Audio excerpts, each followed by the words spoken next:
বৰা মই ৪ৰ্থ শ্ৰেণীত পঢ়োঁ। আজি মই উপস্থাপন কৰিবলৈ লোৱা বিষয়টো হৈছে সমাৰ্থক শব্দ। প্ৰথমতে আমি জানি লওঁ যে সমাৰ্থক শব্দ কাক বোলে। একে অৰ্থ বুজা শব্দবোৰক সমাৰ্থক শব্দ বোলে।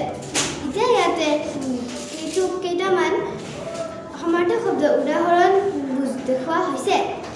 প্ৰথমতে আছে গছ। গছৰ সমাৰ্থক শব্দ হৈছে বৃক্ষ, বিৰিখ। কপাল। কপালৰ সমাৰ্থক শব্দ হৈছে ললাট, ভাগ্য। বগা। বগাৰ সমাৰ্থক শব্দ হৈছে শুকুলা, শুভ্ৰ। পাত।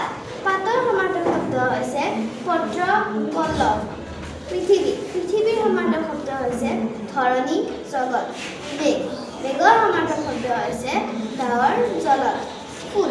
ফুলৰ সমাৰ্থক শব্দ হৈছে পুষ্প, কুসুম। জিভা।